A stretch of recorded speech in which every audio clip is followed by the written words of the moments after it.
தெரியுமாங்க? பார்ப்பதற்கு, கேட்பதற்கு, ருசிப்பதற்கு, அன்பு கொள்வதற்கு, எதெல்லாம் பாருங்க. அந்த ஒண்டர்ஸ் நமக்குள்ள ஏன் நம்ம வச்சிருக்காரு? நீங்கள் நான் ஏன் நம்ம பிறந்தாரு? அவரை பார்ப்பதற்கு, அவரை கேட்பதற்கு, அவரை உணர்வதற்கு. இம்மானுவேல் ஒரு பாட்டு படிச்சு பார்த்தீங்களாங்க, தேவன் எப்படி இருக்காங்க? நம்மளோடு கூட இருக்கிறாங்க. அதை படிக்கும் பொழுதே பாருங்க, ஒரு பிரசன்ஸ் நமக்குள்ள இறங்கி இருக்கிறாங்க. அந்த கடைசி பாட்டு நம்ம படிக்கும் பொழுது, இம்மானுவேல் தேவன் நம்மளுக்கும் பொழுது, see, the moment you say the word Emmanuel is meaning that God is with us. The moment you say so, அதை நீங்க வார்த்தை உச்சரிக்கும் பொழுது, how do you feel? எனக்கு இந்த உலகத்துல எதுவுமே வேணாம், அவர் மட்டும் போதும். ஏன் ஆண்டவர் பாருங்க, உலகத்துல நிறைய அதிசயங்கள் இருக்கு, ஆனா பெரிய அதிசயங்கள் கர்த்தர் நம்மளோடு கூட இருக்கிறார். அது காரணம் என்ன தெரியுமாங்க?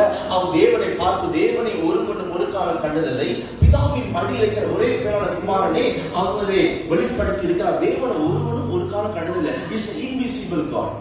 ஆண்டவரை ஒரு மனுஷன் பார்க்க முடியாது என்றால் அவர் தீமையை பார்க்காத சுத்த கண்ணனா இருக்கிறாரு. 1 தீமோத்தேயு 5:6-15 சொல்லப்படுகிறது, ஒருவரும் சேரக்கூடாத ஒளியில. அப்படின்னா no man can approach to the light.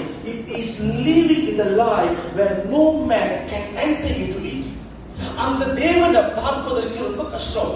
அப்ப மனிதர்கள் ரொம்ப கடினமா இருக்கும் பொழுதுதான் தேவன் அன்பா வந்தாரு. It take the embodiment of a human, of a flesh.